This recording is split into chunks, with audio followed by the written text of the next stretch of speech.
बिस्मिल्लाहिर्रहमानिर्रहीम। कराची टाइम में खुशामदीद। मैं आपका मेज़बान शब्बीर मेमन। कराची के वसाइल, कराची के मसाइल के हवाले से हम बात करते हैं। मुख्तलिफ़ सियासी रहनुमाओं को हम बिठाते हैं प्रोग्राम में और उनसे कराची के हवाले से बात करते हैं।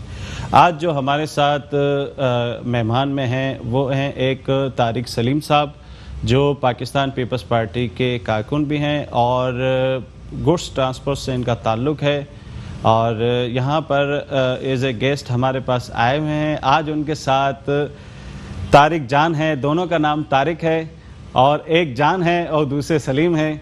और ये तारिक जान जो है इनका ताल्लुक पीएसपी पार्टी से है, DIS Keamari finance security secretary, ठीक है, बिजनेस फॉर्म से इनका ताल्लुक है। और आज दोनों अपना अपना मौक़िफ़ लेके आए हैं। आज हम दोनों से सुनते हैं कि आखिर इस कराची का कौन वारिस बनेगा और इस कराची के मसाइल कौन हल करेगा। क्या मसाइल हैं जो कराची में हल नहीं हो रहे, आज इन दोनों का मौक़िफ़ हम सुनते हैं। हमारे साथ बैठे हैं तारिक सलीम साहब, जो पाकिस्तान पीपल्स पार्टी के कारकुन हैं। जी तारिक सलीम साहब, इस वक्त जो मसाइल आ रहे हैं कराची के, जो ट्रैफिक के हवाले से हैं या हॉस्पिटल के हवाले से, या आप ये देखें तो इस वक्त जो सबसे पार्किंग के हवाले से कि लोग पार्किंग के चार्जेस लिए जा रहे हैं और कोई उसकी सुनवाई नहीं है, ना उनके पास कोई रसीद है और वो नाम भी नॉमिनेट कर रहे हैं, तो क्या वजह है ये? बिस्मिल्लाहिर्रहमान, बहुत बहुत शुक्रिया शबीर भाई, आपने एक दफ़ा फिर मुझे अपने प्रोग्राम में इनवाइट किया। बिल्कुल, पाकिस्तान पीपल्स पार्टी का हमेशा से वाज़ेह मौक़िफ़ रहा है और पाकिस्तान पीपल्स पार्टी अवाम की खिदमत पर यकीन रखती है। जहाँ तक आपने बात की कि सड़कों के हवाले से या ट्रैफिक की रवानी के हवाले से, तो आपको पता है कि कराची एक मेगा सिटी है और यहाँ पे बहुत ज़्यादा ट्रैफिक हो चुकी है, आबादी भी बहुत ज़्यादा बढ़ चुकी है और वसाइल उस तरह से नहीं यूज़ हो सके जिस तरह से होने चाहिए थे। जहाँ तक पार्किंग का ताल्लुक है तो DMC और KMC मुख्तलिफ़ जगहों पे इनको पार्किंग अलाट की है इन्होंने, अपने जो ओपन टेंडर होता है तो उसमें अलाट की गई है। तो उस पर अगर कोई बदमज़गी या कहीं ऐसा वाक़या पेश आ रहा है कि जहाँ पे रसीद नहीं दी जा रही या जहाँ पे ज़बरदस्ती पार्किंग फ़ीस वसूल की जा रही है, तो उसके लिए तो एक वाज़ेह हिकमत अमली गवर्नमेंट ने भी दी है और सुप्रीम कोर्ट ने भी दे दी है कि आप 15 या किसी भी हुकूमती जो है वो अदारे को इन्वॉल्व करें और उन लोगों से परसू करें। क्योंकि इसमें दो वाक़यात आपको शायद पता होगा, एक बंस रोड पे भी ऐसा वाक़या पेश आया था कि वहाँ पे जो है कुछ नाम नया ठेकेदार वहाँ पे खड़े हो गए थे और उन्होंने जो है पार्किंग फ़ीस वसूल करना शुरू कर दी थी, जिसको फौरी एक्शन लिया गया था। उसमें गिरफ्तारियां भी अमल में आई और कुछ लोगों के ऊपर जो है वो जुर्माने भी आयद किए गए थे। खुले आम जो पार्किंग ले रहा है, क्या वो नज़र नहीं आ रहा? नहीं, जो देखें अब गवर्नमेंट आई व्यू जहाँ तक उनका जाता है वो अपने काम में उस तरह कर रही है। अब आप कहीं पे प्राइवेट पार्किंग भी, आपको पता है अक्सर प्लाजों के नीचे जो लोग उसी पार्किंग के चौकीदार होते हैं वो पार्किंग ले रहे होते हैं। वो भी नहीं ले सकते? ले तो नहीं सकते, लेकिन अखलाकी तौर पे भी क्या कानूनी तौर पे भी नहीं ले सकते, लेकिन एक लोगों ने एक बना लिया है, इसको ज़रा माश भी बना लिया है। कई बार आप देखें कि सदर में कई बार पार्किंग स्टैंड ख़त्म किए गए लेकिन वापस लोगों ने उसको बना लिया गया है। तो इस पर भी वर्किंग कर रही है सिंध गवर्नमेंट, अपने तौर से जो भी काम हो रहा है वो बेहतर तक कर रही है। क्या कहेंगे तारिक जान साहब इस हवाले से? ये पार्किंग के हवाले से नंबर एक बात तो ये है कि ये पार्किंग माफिया है। नंबर दो भी ये कि जब तक हुकूमत सिंध, जिसको आप पीपल्स पार्टी कह रहे हैं, उनकी बग़ैर परमिशन के कोई पत्ता भी यहाँ हिल नहीं सक रहा। तो ऐसा नहीं है कि उनको पार्किंग का मालूम नहीं है, लेकिन ये जो चीज़ सामने हाईलाइट हो जाती है उस पर तो उनको एक्शन ले लेते हैं। जो हाईलाइट नहीं हो रही वो अंदरूनी जो कुछ है हो रहा है। लेकिन आवाम के अंदर क्यों डर है? आवाम क्यों सामने नहीं लाती चीज़ों को? 15 पे फ़ोन नहीं करती कि भाई ये पार्किंग ले रहे हैं, नाजायज़ ले रहे हैं, क्या वजह है? देखिए, ऐसा है ना कि आवाम जो है वो एक शरीफ आवाम है, पाकिस्तान की कराची की आवाम। इनको दबने का, पिटने का, मरने का शौक़ है इनको। और जब तक इनमें दिलेरी, कहते हैं ना कि जालिम वो नहीं है जो जुल्म कर रहा है, जालिम वो है जो जुल्म सह रहा है। तो ये इस वक्त कराची की जो सिंध हुकूमत या पीपल्स पार्टी हुकूमत, वो जालिम नहीं है, हमारी आवाम जालिम है, क्योंकि वो जुल्म सह रही है, उसके ख़िलाफ़ आवाज़ नहीं उठा रहे। तो बाकी बात पार्किंग वाली बात जो है उस पर जब ये निकलते हैं तो उसको प्रेशराइज़ किया जाता है। पुलिस में, थाने में, थाना इनका, ट्रैफिक पुलिस इनके, वहाँ पे कितना प्रेशराइज़ किया जाता है कि जी इन्होंने कारकुनों के साथ, पुलिस के साथ इन्होंने बदकलामी की है, उनके ऊपर हाथापाई की है, उनके ऊपर FIR कटने के डर ख़तरे की वजह से वो खामोश हो जाते हैं। और रोज़ के आप समझ लें कि करोड़ों रुपया इस पार्किंग माफिया की भत्ते के तौर पे जा रहे हैं। इसका कोई एक्शन नहीं लिया जा रहा। हालांकि अगर ये टेंडर के तरीके से होता या ये पैसे सिंध गवर्नमेंट को या फेडरल गवर्नमेंट को जा रहे होते तो सबसे पहले मैं इसका हामी था कि बिल्कुल होना चाहिए। दूसरी बात ये है कि अगर चलें पार्किंग हो भी जाती है तो हम पार्किंग का ऐसा कोई सिस्टम बना लें, कम से कम 6 से 8 घंटे का एक टोकन मुझे मिलना चाहिए कि ये आपके 50 रुपए की फीस है, ये आपके 4 घंटे 5 घंटे तक वैलिड है, जो दुनिया इंटरनेशनल हर मुल्कों में ऐसी होता है। वो 5 घंटे में मेरे 10 जगहों पे काम होंगे, मैं अपना काम कर लूंगा तो पर पार्किंग मुझे 10 रुपए होगी, मुझे तकलीफ भी नहीं होगी। मैं अगर 10 काम करने के लिए जा रहा हूँ तो हर जगह मैं अगर 50-50 रुपए दूंगा तो 500 रुपए मुझे सिर्फ ये देने पड़ रहे हैं। तो इसलिए एक तो ये माफिया है, अगर ये रेगुलराइज तरीके से काम किया जाए और इनकी टाइम पीरियड होनी चाहिए कि 4 से 5-6 घंटे एक टोकन के पीरियड टाइम चल रहा है और वो पूरे कराची में इस्तेमाल हो तो इंशाल्लाह आवाम इसका ताउन भी करेगी और मसले मसाइल भी कोई नहीं होंगे। अच्छा, पिछले इलेक्शन में पीएसपी को एक बड़ा एतमाद था कि हम काफ़ी जो है सीटें ले जाएंगे और काफ़ी जो है लोगों को अपने एतमाद में रखेंगे, काफ़ी वोट मिल जाएंगे, जो इस नाकामी की क्या वजह है? देखिए, तो एक होता है अगर मूसा अलैहिस्सलाम ने पैदा होना था, पैदा होने के बाद से उन्होंने ललकारना था तो अल्लाह ताला ने सारे काम करवाने थे तो डायरेक्ट उसको काम करवा लेते, लेकिन पैदाइश से फिर तरबियत होना, फिर ललकारना, अल्लाह ताला की तरफ हुक्म आना। तो हमारा नज़रिया सोच ये है कि पाक सरज़मीन पार्टी का नज़रिया ये है कि अल्लाह ताला की मर्ज़ी के बगैर एक पता भी नहीं हिल सकता। बेशक, लेकिन बात यह है कि कोई ऐसा मंशूर जो आवाम को नहीं समझ में आता होगा, क्या ऐसा आपने फॉर्मेट बनाया कि हम आवाम को, अगर हम पार्टी हमारी आती है इक़्तिदार में तो हम आवाम को ये सहूलतें देंगे, ये कमियां हैं, ये पूरी करेंगे? देखिए, एक चीज़ तो ये है कि सबसे पहले नज़रिया सोच जो है मुस्तफ़ा कमाल का, मुस्तफ़ा कमाल जो है एक ब्रांड है। जैसे हम किसी जगह जाते हैं, प्यास लगती है, हम पानी पीने के लिए जाते हैं तो हम उसे कहते हैं पानी दे दें, तो हम उससे कहते हैं कि हमें नेस्ले पानी चाहिए मिसाल के तौर पे वो कहते हैं ये पानी, हम कहते हैं नहीं यार, हम मुतमैन नेस्ले से हैं। तो मुस्तफ़ा कमाल जो है वो ब्रांड है, उनका नाम है, उनके काम की तारीफ़ करने की ज़रूरत नहीं है, उन्होंने जो काम किए हैं वो आवाम को भी मालूम है और पूरी दुनिया को पता है। नंबर 2 पे ये है कि जैसे इलेक्शन में आपने कहा कि सीटें नहीं मिली हैं, दूसरे नहीं मिली, वो हमारी एक नई पार्टी है। आज हमारी पार्टी को 5 साल हुए हैं, कई ऐसी पार्टियां हैं 22 साल से, इमरान खान साहब को आप देख लें कि 22 साल के बाद उन्होंने एक सीट जीती थी, 22 साल के बाद, और अल्हम्दुलिल्लाह आज हमारे 4 साल 5 साल की पार्टी है और पूरे पाकिस्तान में हमारे हर शहर में, हर सूबे में, छोटे शहर से बड़े शहर तक हमारे कारकुन, हमारे ऑफिस हर जगह मौजूद है। और बाकी रही कि अगर हमने लेकिन उस टाइम पीरियड इतना हमारा कम था कि हमारी जो वर्किंग थी, हमारी जो मेंबर साजी थी या लोगों तक हमारा आवाम पहुंचाने का था, वो हो सकता है कुछ हमारी कोताहियाँ उसमें रह गई हों, लेकिन इंशाल्लाह अब 2023 का जो इलेक्शन आना है इसमें इंशाल्लाह ताला हम उससे 10,000 मरतबा बेहतर तरीके से परफॉर्मेंस कर रहे हैं। क्या ऐसे पॉइंट है जो आपकी पार्टी ये समझती है कि जो अभी इक़्तिदार में वो ठीक नहीं है, हम आके ठीक करेंगे, क्या वो चीज़ें? अच्छा, देखिए सबर, नंबर 1 बात तो ये है कि मिसाल के तौर पे जैसे आपका शोबा है और मेरा शोबा अलग है, मैं बिज़नेस करता हूँ, आप सोशल मीडिया से अपने उसमें कर रहे हैं, अभी आपको उठाकर हम बिठा देते हैं किसी फैक्ट्री पे, किसी और जगह पे, और मुझे ला के आपकी जगह पे होस्ट बिठा देते हैं, ना आप अपना काम कर सकेंगे ना मैं कर सकूंगा। सही है, जिसका काम है वही कर सकता है। आजकल जो पीपल्स पार्टी में या पीटीआई में जो लोग आए हुए हैं वो बस समझ लें कि कैसे आए, किस तरीके से आए, कौन उनको लेकर आया, वो एक लंबी बहस है, उस पर बात नहीं करते, लेकिन कहने का ये उनका काम नहीं है। मुस्तफ़ा कमाल साहब ये कहते हैं कि MNA MPA का काम नालियां, गटर, रोड बनाना नहीं है, उनका काम है कानून साजी। ये होता है मिसाल बल्दियात से, काउंसलर लेवल से लेकर चेयरमैन के लेवल तक ये वो काम कर रहे हैं। तो आज आप देखें कि बल्दियात है नहीं कराची में, कोई काउंसलर नहीं है, कोई मेयर नहीं है, कोई डिप्टी मेयर नहीं है, तो वो जो है MPA MNA काम कर रहे हैं। तो जब तक MNA काम करेंगे तो यही हाल कराची का रहेगा। तो पाक सरजमीन पार्टी, मुस्तफ़ा कमाल साहब का नज़रिया ये है कि हम सबसे पहले हमारे जो हकूक़ हैं वो हम बुनियादी लेवल पर ग्राउंड लेवल से हम लेकर चलें, जिसमें काउंसलर लेवल से लेकर पहुंचने के बाद हम बल्दियात में मेयरशिप तक जाएं। ये काम होते हैं शहर के काम करने की, आवाम की खिदमत। तो लेकिन क्या हुआ, यहाँ उल्टा सिस्टम हो रहा है, बल्दियात है नहीं है और MPA MNA रोड बना रहे हैं, नालियाँ बना रहे हैं, गटर बना रहे हैं। इस बार तारिक साहब आपके साथ आता हूँ कि इस बार जो महंगाई हुई है और जो पेट्रोल के रेट बढ़े और जो डॉलर के रेट बढ़े, एक आम आदमी के लिए अब तक पीपल्स पार्टी की कोई इतनी आवाज़ सामने आई नहीं है, क्या वजह है इसकी?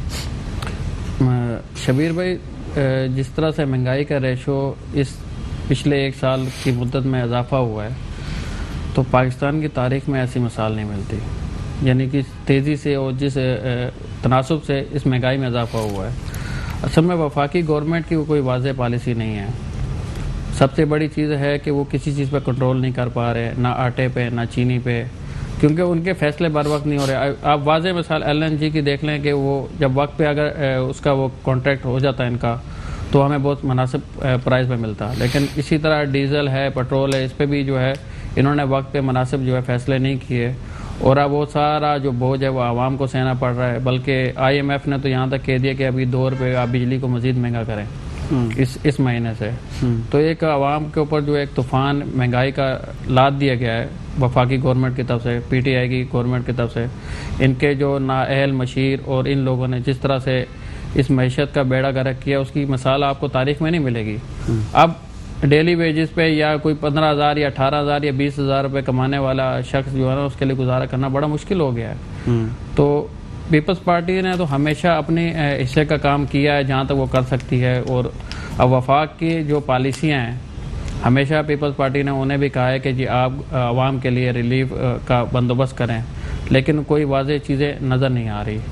जैसे अभी बलूचिस्तान में हुआ है, ज़लज़ला हुआ है, उस पर भी जो है गवर्नमेंट जो है वफाकी गवर्नमेंट की कोई वाज़ेह पॉलिसी नज़र नहीं आई कि वहाँ पे भी आर्मी और दीगर अदारों ने ऑपरेशन किया है। तो सिविल सोसाइटी या दूसरे ऐसे अदारे वहाँ पे नज़र नहीं आए। तो इसके वफाक की बहुत बड़ी इसमें नाअहली है, और सिंध गवर्नमेंट शुरू से यही कह रही है कि इनके पास कोई ऐसा विजन नहीं है कि ये किसी चीज़ को कंट्रोल कर सके। अगर पीपल्स पार्टी इक़्तिदार में आएगी तो क्या करेगी, और पहले इक़्तिदार मिला भी है तो क्या हुआ? पीपल्स पार्टी को जब भी इक़्तिदार मिला, आप उसमें देख लें कि आवाम को उन्होंने बेताशा रिलीफ दिया है, और बिजनेस का काफ़ी उन्होंने ग्रोथ करवाई है। इसकी आप जैसे अभी पिछला दौर हमारा जब गुजरा है, उसमें आप अंदाज़ा कर लें कि पाकिस्तान की मैशत को बहुत अच्छा ग्रोथ मिली है। काफ़ी आपको सर्वे भी मिल जाएंगे, गैलप सर्वे, दूसरे सर्वे आप वो उठा के भी देख लें। लेकिन ये जो गवर्नमेंट, अब हालिया गवर्नमेंट ने जो तबाही की है, इसकी मिसाल तो आपको तारीख में नहीं मिलेगी। जिस तरह PTI की गवर्नमेंट, अच्छा वो अब उनके जो मशीरान है वो कहते हैं जी आप दाने कम खा लें, नवाले कम खा लें, यानी कि एक मजाक समझा आवाम, गरीब आवाम को। एक बार ट्रैफिक की तरफ से एक और भी बात आई है कि जो गाड़ी में सफ़र कर रहा है तो हम उस पर ऑब्जेक्शन लगाएं कि वो अकेला सफ़र ना करे और कुछ लोगों को लेके सफ़र करे ताकि ट्रैफिक का रश कम हो। ये क्या बात है?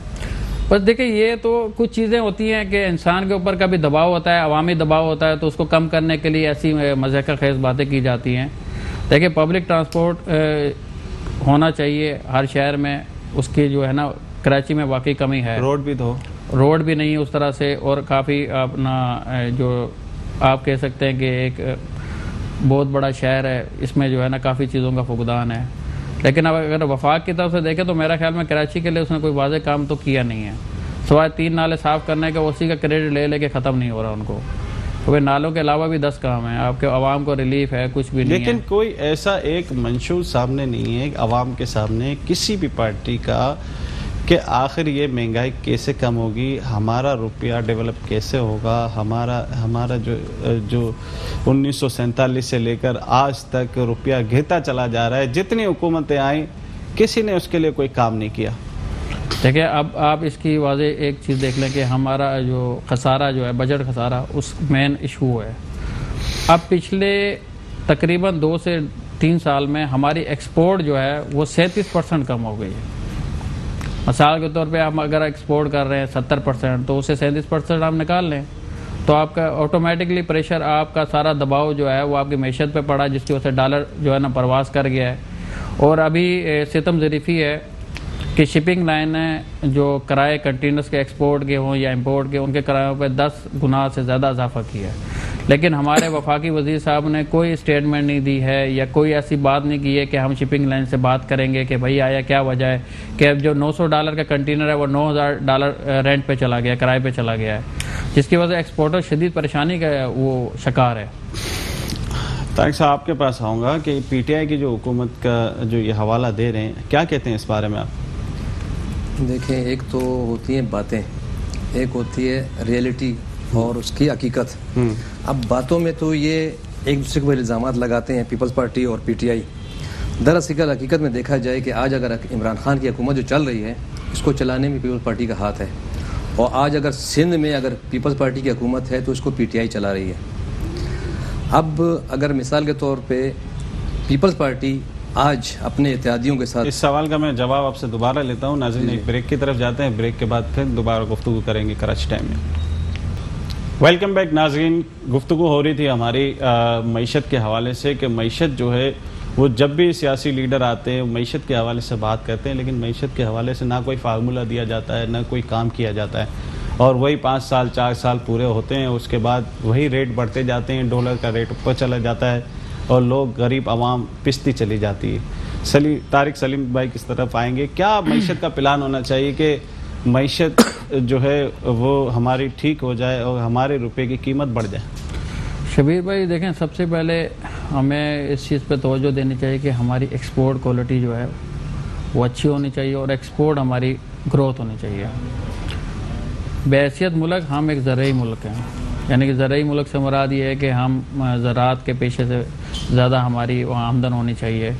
लेकिन सितम ज़रीफ़ी ये है कि अभी कुछ टाइम पहले भी हमारी मीटिंग्स हुई NLC और दूसरे तीसरे इदारों से, तो मुसलसल गंदम हम इंपोर्ट कर रहे हैं। हालांकि इस बार हमारे बम्पर फसल हुई थी गंदम की। इस वक्त तो ये रिपोर्ट है कि जो हम चाय पीते, एक कप चाय पीते, वो 6 महीने के अंदर 50 अरब रुपए की चाय हमने इंपोर्ट की है, जो हम पैसा बाहर बेच चुके हैं। बिल्कुल, मैं उसी बात पे आपकी बात आ रहा हूँ। देखिए, जब तक हम अपनी एक्सपोर्ट को स्ट्रीम हाइट पे नहीं लेके जाएंगे, इंपोर्ट कम नहीं करेंगे, तो हमारे लिए ये खसारा भी बढ़ता जाएगा, ये हमारे पैसे की कदर भी कम होती जाएगी और डॉलर की ग्रोथ भी ऊपर होती जाएगी।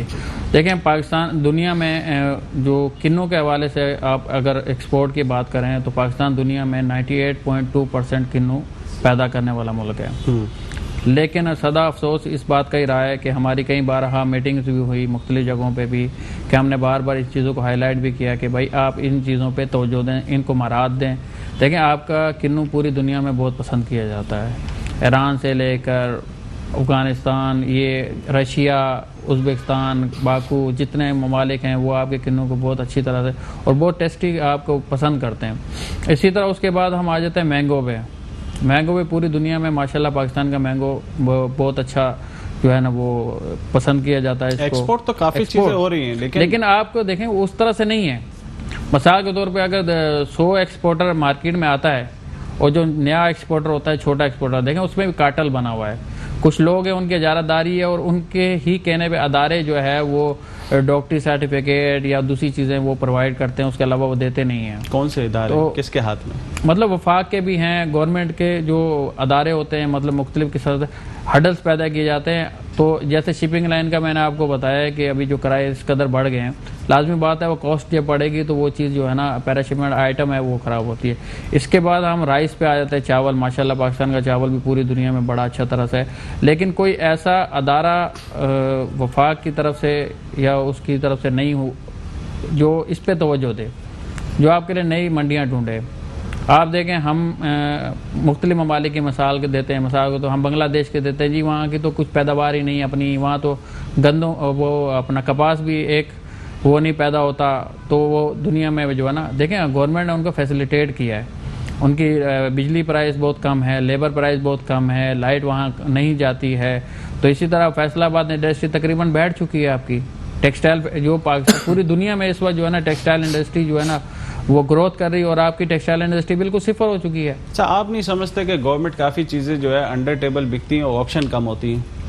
बिल्कुल, ये जैसे हमारे पास अगर आप वफाक की बात करते हैं तो जिसकी वाज़ेह आप देखें कि वफाक के बाद महकमा रेलवे की बेपनाह अराजी मौजूद है जिसको यूटिलाइज़ किया जा सकता है, पट्टे पे भी दिया जा सकता है, लीज पे भी दिया जा सकता है, और वहाँ पे सिर्फ कब्ज़ा है और इसके अलावा कुछ भी नहीं है और वो फालतू है।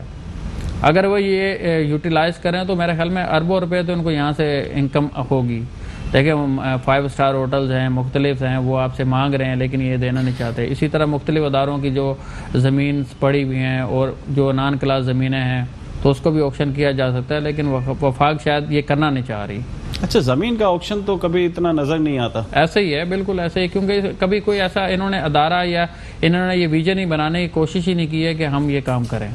हालांकि ये होना चाहिए कि जैसे अब आप नया पाकिस्तान स्कीम में देख लें तो सिंध में आपको जो है ना नया पाकिस्तान स्कीम की कोई भी चीज़ आपको नज़र ही नहीं आ रही।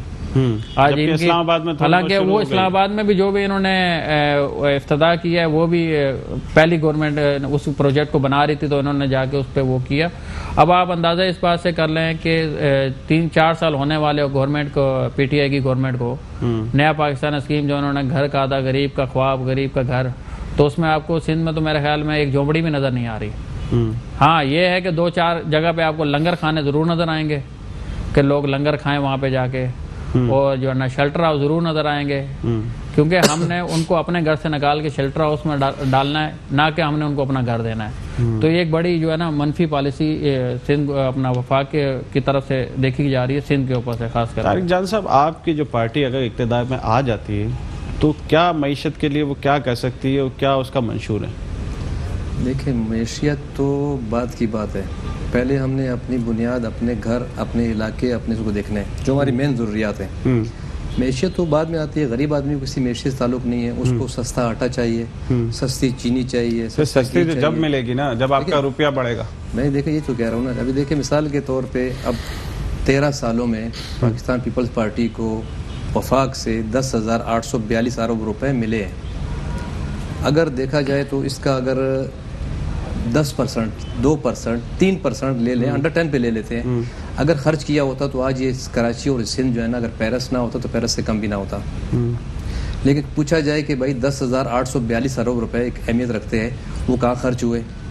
आपके तालीम के मुताबिक देखेंगे इस टाइम अंदरूनी सिंध में, कराची से लेकर अंदरूनी सिंध में 50,000 स्कूल हैं। अब जाके उनकी अगर मालूमात किया जाए तो किसी जगह पे स्कूल है तो टीचर नहीं है, जहाँ टीचर हैं तो वहाँ पे स्टूडेंट नहीं है, जहाँ पे स्टूडेंट है तो बराए कागज़ों में तो जैसे आपने कहा ना कि गवर्नमेंट की ज़मीनें ये वो, उस पर ऑलरेडी भी कागज़ी कार्रवाई के मुताबिक वहाँ पे स्कूल मौजूद हैं और बाकायदा वहाँ पे टीचरों की तनख्वाहें वगैरह सारी जा रही हैं।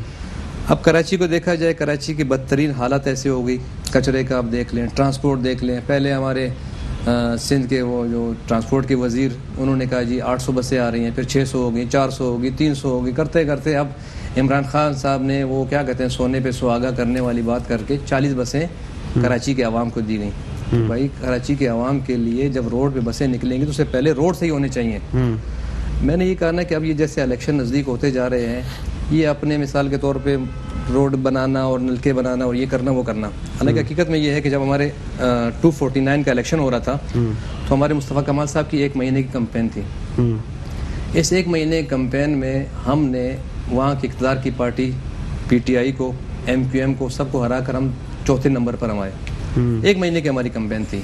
तो मुस्तफ़ा कमाल साहब का नज़रिया ये था कि भाई हमने वहाँ पे जब पानी दिया था तो अगर मैं जीत जाता हूँ तो मैंने वहाँ से डायरेक्ट सीधा मैंने वाटर बोर्ड के ऑफिस वगैरह जाना। मुस्तफ़ा कमाल साहब के हवाले से बात करेंगे। नाज़रीन, एक ब्रेक की तरफ जाते हैं, ब्रेक के बाद दोबारा गुफ्तगू करेंगे कि मुस्तफ़ा कमाल ने क्या ऐसा मंशूर बनाया है जो पाकिस्तानियों के लिए बेहतरी हो सकता है इलेक्शन के बाद। ब्रेक के बाद गुफ्तगू करते हैं। वेलकम बैक नाज़रीन, कराची टाइम में खुशामदीद। बात हो रही थी मुस्तफ़ा कमाल के हवाले से तारिक जान साहब से, जो PSP से इनका ताल्लुक़ है, और इनसे हम पूछते हैं कि मुस्तफ़ा कमाल साहब का क्या ऐसा मंशूर है जिस पे आवाम अट्रैक्ट हो और वो कर पाएँ, क्योंकि जो इन्होंने पहले काम किए हैं वो काम कंप्लीट हुए, उसके बाद उनको अभी तक कोई अवामी खिदमत का मौका नहीं मिला।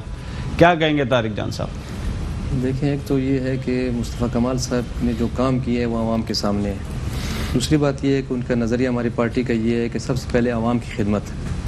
हम सबसे पहले हमारा जो स्ट्रक्चर बनेगा वो हमने बुनियादी लेवल पे करना है बल्दियात से, और जब से हम आए हुए हैं अब तक बल्दियात के इलेक्शन नहीं हुए हैं। जब कि हर बिल्डिंग की बुनियाद होती है उसकी बेसमेंट से, ज़मीन से, तो जब तक बुनियाद मजबूत नहीं होगी तो बिल्डिंग कभी मजबूत नहीं हो सकती। तो हम स्ट्रक्चर की बात इसलिए कर रहे हैं कि बल्दियात में आने के बाद हमारी पार्टी ने जो काम करने हैं, पहले भी मुस्तफ़ा कमाल साहब काम कर चुके हैं और हमारी पूरी पार्टी इंशाअल्लाह ताला खुलूस नियत से इस कराची के लिए उन्होंने काम करने हैं। को क्या रुकावट नज़र आती है बल्दियाती इलेक्शन में? देखें, अब उनको कई चीज़ें ऐसी होती हैं कि उनको बल्दियात में, अच्छा देखें, इसका जो मेन वजह ये होती है कि एक NFC अवार्ड होते हैं, एक PFC अवार्ड होते हैं। नहीं, रुकावट क्या? मैं रुकावट आपके आगे जा रहा हूँ, इसी वजह बता रहा हूँ आपको। जब तक आपको फंड्स PFC से आपको PFC पे आ रहे हैं तो वो आने चाहिए हैं डायरेक्ट बल्दियात में, नीचे के ग्राउंड पे।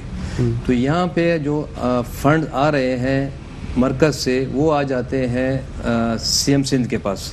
उसके ऊपर काबिज होकर बैठ जाते हैं। वो अपनी मर्ज़ी के अपने MPA MNA जो भी उनको अपनी मर्ज़ी से इस्तेमाल करते हैं।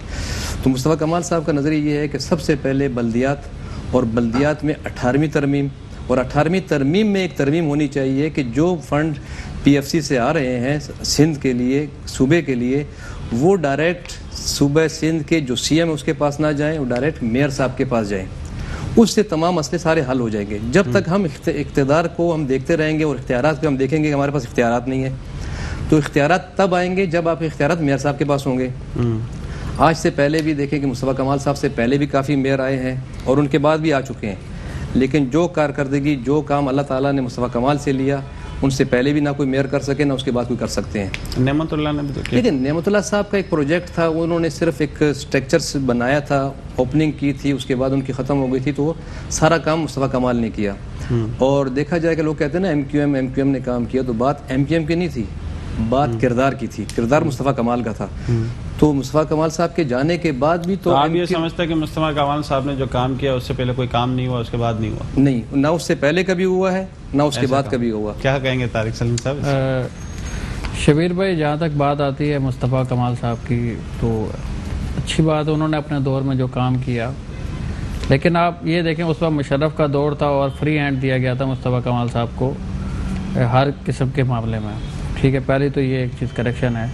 दूसरा, बल्दियाती इलेक्शन तो अभी खैर वो सेंसिटिव की वजह से भी थोड़े पेंडिंग में है। तो अभी कंटोनमेंट के इलेक्शन हुआ जिसमें वाजे अवाम ने वोट दिया, उसमें भी माशाल्लाह पीपल्स पार्टी ने पहले से ज़्यादा सीटें ली हैं, अभी तो वाजे है। और PSP मेरे ख्याल में उस पर एक सीट भी शायद नहीं जीत सकी है। तो ये तो कुछ चीज़ें जो है फैक्ट एंड फिगर हैं, यानी अवामी राय जो है ना वो सामने आ जाती है। तो हमारी तो कोशिश ये होती है कि हम जो है अवाम तक अपनी हर बात को पहुँचाएँ, अवाम के दिलों में रहते हैं। जिसका 249 की बात हुई, 249 में भी अल्हम्दुलिल्लाह हमने जो है ना विन किया, बड़े अच्छे उससे रिकाउंटिंग में भी जीते। तो ये चीज़ें तो आवाम के अंदर पीपल्स पार्टी का वजूद तो वैसे ही है जैसा है, और आवाम लाइक करती है। ऐसा नहीं है कि पीपल्स पार्टी ने कोई काम नहीं किया है, जितना काम पीपल्स पार्टी ने किया है वो सबके सामने वाज़ेह है। अगर पीपल्स पार्टी काम ना करती या आवाम में दिलों में ना होती तो आज वो इस पोजीशन में ना होती। आज 16 जमातों का जो है वो बना है, ग्रुप बनते थे कि इनको हराएंगे, लेकिन वो नहीं हरा पा रहे। आपके सामने वाज़ेह मिसाल है, जैसे आप देख सकते हैं कि 249 का इलेक्शन है और दूसरे इलेक्शन है, मलीर का इलेक्शन है, कंटोनमेंट के आप इलेक्शन उठा के देख लें तो पीपल्स पार्टी ने वाज़ेह अक्सरियत से जो है ना ये सब विन किए हैं। बल्दिया टाउन कैसे मतलब इतना कमज़ोर हो गया? अच्छा, मैं एक पहले बात तो तारिक सलीम साहब की बात को वजाहत कर लूँ कि 249 के इलेक्शन की बात कर रहे हैं, वो सिर्फ एक PDM से हटने का एक गिफ्ट मिला उनको। ठीक है ना, पीपल्स पार्टी को। मतलब आप समझते हैं कि धांधली हुई है? देखें, धांधली तो एक मामूली सी बात होती है, एक गिफ्ट है, गिफ्ट। पीपल्स पार्टी को PDM से हटने के लिए एक गिफ्ट दिया गया कि आप PDM को छोड़ दें और हम आपको 249 की सीट दे रहे हैं। क्या आप ये नहीं समझते हैं कि MQM पाकिस्तान के पीसेस होने की वजह से ये हुआ? नहीं, देखिए, MQM तो वो एक पार्टी पर वक्त पे थी जब उनकी सोच, किरदार, सब कुछ था। जब उनकी नज़रियात दहशतगर्दी पे और राह फलाना डिमकाना चीज़ों पे आई तो आवाम कमाल साहब थे, साथ थे। देखें, अगर मैं मिसाल किसी के साथ होता हूँ तो अगर कोई बंदा गलत है तो मैं सारी ज़िंदगी अगर साथ रहूँगा तो मैं भी गलत होऊंगा। मुझे एक चीज़ समझाने की कोशिश की आपको कि भाई ये रास्ता गलत है, आप छोड़ दें। आप नहीं माने तो मैंने अपना रास्ता अलग कर लिया। मुस्तफ़ा कमाल साहब ने अपना रास्ता, अनीस कायम खानी ने अपना रास्ता अलग कर लिया। नंबर 2 बात, अभी कंटोनमेंट की बात कर रहे हैं तो कंटोनमेंट की छोटी सी आपको एक खुलासा बताता हूँ कि वहाँ पे अगर मिसाल के तौर पे 1400 वोट थे, मनोड़ा की बात कर रहा हूँ, तो 1400 वोट में से 800 वोटों को यहाँ से निकाल कर शहर मुंतकिल किया गया 1 महीना पहले। नंबर 1, ये कैसे हो सकता है? मैं बता रहा हूँ ना, आप देखिए लिस्टें आपके सामने आ जाएगी, आप चेक कर लीजिएगा ना। मैं तो आपको बता रहा हूँ, 1 महीना पहले 1400 में से 800 लोगों को उठाकर शहरों में उनके नाम डाल दिए गए, और उसके बाद लियारी से, गुलशन इकबाल से, सोराब गोड से लोगों के नाम वहाँ पे डाल दिए गए। जब सुबह लोग इलेक्शन के लिए आए दूसरे को देख रहे, भाई आप कहाँ रहते हो, आपका कहाँ है, वो कहता है जी मैं तो वहाँ पे हूँ। लिस्टों में देखा उनके नाम मौजूद थे। देखें, ये एक सियासत है, और सियासत में देखें, सियासत तो PSP की तरफ से कोई ऑब्जेक्शन हुई कोर्ट के थ्रू? देखिए, ऑब्जेक्शन तो हमने किए हैं, लेकिन कहने का ये है कि 1 महीना पहले की ये चीज़ थी, और जैसे हमें लिस्टें मिली हैं, हमारे लिस्टों में वो नाम मौजूद ही नहीं है, हमारी लिस्टों में वो नाम मौजूद ही नहीं है। नंबर 2, उन्होंने कहा कि मनोड़ा से मिसाल पीपल्स पार्टी ने विन किया और तो कराची से भी किया। जो कैंडिडेट इनका मनोड़ा से खड़ा था वो 1 महीने पहले ही उसने पीपल्स पार्टी में शमूलियत की है। वो एक आम बंदा था, टीचर था स्कूल का, और वहाँ पे ये कोरोना के बाद उसने कुछ खिदमत काम किए, तो तो उसके साथ MQ वाले भी राब्ते में थे, पीपल्स पार्टी वाले भी राब्ते में थे। तो 1 घंटा पहले पीपल्स पार्टी वालों की बात हुई उनसे और उन्होंने उसके साथ बातचीत तय कर ली। तो घंटे के बाद MQ वाले आए तो उन्होंने कहा अगर पहले आते तो मैं आपसे रब्ता कर लेता। आदमी क्या फॉर सेल था? तो अप्रोच नहीं था, लेकिन कहने का ये है कि वहाँ पे आजकल सियासत जो है वो इक़्तिदार की नहीं किरदार की चल रही है। तो किरदार में ये है कि अब सियासत, लोग क्या कहते हैं कि यार अब गवर्नमेंट में है तो आप मेरे ये काम कर देंगे, हम कहते हैं जी कर लेंगे। तो हम वोट इसलिए देते हैं कि ये गवर्नमेंट में है। अब हमें लोग देख रहे हैं कि यार इनके पास तो एक काउंसलर भी मौजूद नहीं है। उस बंदे के पास कितनी तादाद थी जो लोग उसकी डिमांड कर रहे थे? टोटल वहाँ पे 400 वोटों से बंदा जीता है, 395 वोट से पीपल्स पार्टी का बंदा वहाँ से जीता है। तो आप देखें कि जीतने वाले 495 वोट क्या अहमियत रखता है। तो 495 तब हुए कि उसमें से 1000 वोट निकल गए। नहीं, ये तो देखिए होता है कि अगर कहीं पे जो है लाख अफराद रहते हैं तो वोट डालने वाले की तादाद कम ही होती है। लेकिन मैं ये कह रहा हूँ कि तादाद कम हो ना, वोटर में मैं खुद जाके अपने नाम ढूंढ रहा हूँ और मेरा नाम कहें कि जी आपको तो वहाँ पे सुराबगोट में है, मैं कहूँ मैं रहता मनोड़े में हूँ, मैंने इससे पहले इलेक्शन में वोट मैंने इस्तेमाल किया, ये स्लिप मेरे पास पड़ी हुई है, मैंने इसी मनोड़े से वोट डाला है। अजय जी आप इलेक्शन कमीशन से रब्ता करें। तो कहने का ये है कि हमारी सियासत सबसे बड़ा झूठ बन गया है। पहले सियासत थी वो इबादत थी, आजकल सियासत जो है बदनामी है। तो मैंने पहले भी थोड़ा जिक्र कर रहा था कि अगर 2 बंदों के बीच में मुस्तफ़ा कमाल साहब कहते हैं कोई तनाज़ा होता है तो एक बंदा दूसरे से कहता है कि यार आप मेरे साथ सियासत नहीं करो। तो सियासत का मतलब है कि आप मुझे झूठ नहीं बोलो। तो लोगों के जहनों में ये चीज़ इन लोगों ने बसा दी है कि सियासत का नाम एक झूठ है। लेकिन आप समझते हैं कि इस इलेक्शन में ये हुआ है, फिर अगले इलेक्शन में आप क्या करेंगे? फिर देखें अब अगर ऐसी चीज़ें नजर आई तो देखिए, मिसाल के तौर पर मूसा अलैहिस्सलाम का फ़िरौन के साथ मुकाबला होना एक बात है, ना ताकत ना कुछ, वो अल्लाह ताला की एक मदद थी।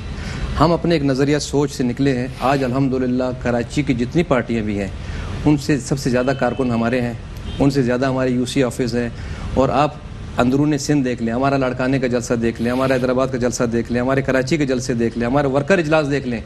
जिन लोगों की बड़ी बड़ी इक़्तिदार वाली पार्टी जो पैसा गवर्नमेंट सब कुछ खर्च करने के बाद इतने लोग नहीं लेकर आ सकते, जब तक हम छोटी सी पार्टी लेकिन इतनी आवाम हम लेकर आते हैं कि जो आवाम खुद निकलती है अपने हकूक़ के लिए निकल कर आ रही है।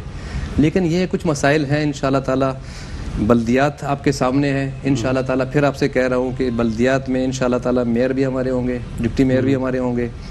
और अगर 2023 के इलेक्शन फेयर हुए तो इंशाअल्लाह ताला CM भी मुस्तफ़ा कमाल की पार्टी का ही आएगा। अगर नहीं हुए तो आप नहीं आ सकोगे, ये कह रहे हैं? देखिए, इक़्तिदार हमारा काम है जहाद करना। अब जहाद में हमारा क्या काम है कि हम दरवाजे में जाते हैं, दस्तक देते हैं कि भाई आपका नमाज का टाइम है, आ जाए नमाज पढ़ ले। एक बात लेकिन है, अब हम आपको साथ लेकर नहीं आ सकते, हमारा काम है आवाम तक बात पहुंचाना। वोट में आवाम का जब हुजूम होता है ना तो फिर ये छोटे मोटे मामला जो है ना नजर नहीं आते। वोट बैंक अगर मजबूत हो तो ये चीजें जो है खा जाती हैं उसको। देखा जाए कि देखिए, मैं सिर्फ ये कह रहा हूँ कि गवर्नमेंट की इक़्तिदार वाली पार्टी के थोड़ा सा लोगों के रुझान इसलिए ज़्यादा होते हैं कि यार ये ताकत में है, पैसा इनके पास है, हमारी कुछ सरकारी नौकरी दे देंगे, दूसरा दे देंगे। अब हमें देखते हैं कि यार इनके पास तो काउंसलर भी नहीं है, इनकी हमारा क्या काम कर सकते हैं, गटर का ढकना हम नहीं दे सकते, एक बात है किसी को। तो वो ज़ाहिर है वो सोच रहे होते हैं, सामने आ गए तो, ना कि आवाम बेग होती है। हाँ, दूसरी बात ये है कि देखें, एक होता है इक़्तिदार, एक होता है इख्तियार, एक होता है काम करना। हम कहें कि जी हमारे पास इख्तियार नहीं है तो बात इख्तियार की नहीं, बात किरदार की है। तो इंशाल्लाह ताला हमारे पास एक बार मतलब आप कहते हैं कि मौका देंगे तो हम काम करके एक मौका इंशाल्लाह ताला अगर पाक सरजमी पार्टी को मिल जाता है, इंशाल्लाह ताला अल्लाह ताला की उसमें कह रहा हूँ, एक मौका अगर पाक सरजमी पार्टी को मिल जाता है तो इंशाल्लाह ताला उसके रास्ते कोई रोक नहीं सकता। बल्दियाती इलेक्शन के हवाले से पीपल्स पार्टी पर अक्सर बात आती है कि ये रुकावट का सामना है, क्या वजह है? शबीर भाई, पहले भी आपके प्रोग्राम में मैं आया था, इस पर भी काफ़ी बात हुई थी। देखिए, सबसे पहले जो बात है कि पाकिस्तान पीपल्स पार्टी एक जमहूरी पार्टी है और ये हमारी जमहूरियत पे यकीन रखती है और कभी भी ये ऐसा फेल या ऐसा किरदार अदा नहीं करेगी जिससे जमहूरियत को नुकसान हो। आपको पता है सेंसिटिव की वजह से जो है मरदमशुमारी का इशू है, तमाम जमातों ने जो इस पे वो बात की हुई है। मरदमशुमारी नहीं, अब आदमशुमारी होनी चाहिए। मर्द की तो मोन्नस औरत है, लेकिन आदम ही है, एक उर्दू का आदम की कोई मोन्नस नहीं है। ऐसा ही है, एक उर्दू का मफहूम है जो जिसको कहते हैं असल में तमाम, जब तक ये चीज़ नहीं होगी आपकी मरदमशुमारी के वो नहीं हो सकता ना, उसके बल्दियाती इलेक्शन नहीं हो सकते। लेकिन हमने तो पार्टिसिपेशन कर रहे होते हैं। यहाँ से कश्मीर में भी आप देख लें, अल्हम्दुलिल्लाह पाकिस्तान पीपल्स पार्टी पे अवाम का एतमाद वाज़ेह सबूत है। पीपल्स पार्टी कश्मीर में भी विन की, उसके बाद कंटोनमेंट में जैसे कह रहे हैं। देखें, अगर इलेक्शन कमिश्नर हमेशा 3 महीने पहले जो है वो फाइनल लिस्ट देता है, ऐसा कहीं भी नहीं है कि 15 दिन पहले लिस्ट आ जाए और 15 दिन बाद वो लिस्ट चेंज हो जाए, ऐसा तो मुमकिन नहीं है।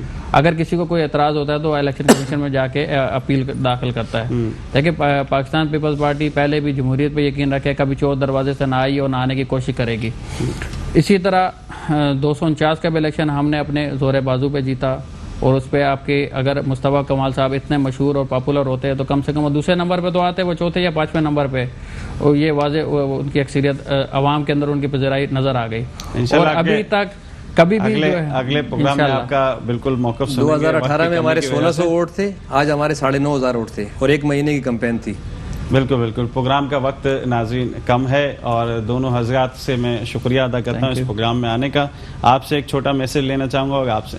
जी सर। जी बिल्कुल, मैं आवाम से यही कहूँगा कि इंशाल्लाह जो है वो एक सीधे रास्ते की तरफ हम जा रहे हैं, तो हमारा साथ दें। पाकिस्तान पीपल्स पार्टी आवाम की जमात है। आप बनाएं। देखिए, मैं तो आवाम से गुजारिश करता हूँ कि देखें, अब काइंडली अपने लिए, अपने बच्चों के मुस्तकबिल के लिए जाग जाएँ। आपके नज़रिए में, आपकी सोच में अगर पाक सरज़मीन पार्टी आपकी सोच में कुछ कराची के लिए, पाकिस्तान की खिदमत आवाम कर सकती है, तो काइंडली अपने वोट को ज़ाया ना करें और पाक सरज़मीन पार्टी मुस्तफ़ा कमाल साहब का साथ दें और घर से निकलें, वोट इस्तेमाल करें और हमारा साथ दें। बिल्कुल नाज़रीन, बहुत अच्छा मैसेज और बहुत अच्छी बात इन दोनों हज़रात की। और यही मैसेज है कि आप एक छोटी सी चीज़ भी ख़रीदने जाते हैं तो ठोक बजा के ख़रीदते हैं, और जब वोट देने जाएँ तो सेलेक्ट ऐसे लोगों को करें कि जो आपके काम आ सकें। ऐसा ना हो कि वोट देने के बाद भी आप उन्हें बुरा भला कहें, तो फिर वो आपकी गलती होगी। मुझे इजाज़त दीजिए, मैं आपका मेज़बान शब्बीर मेमन, कराची टाइम में। अस्सलाम वालेकुम।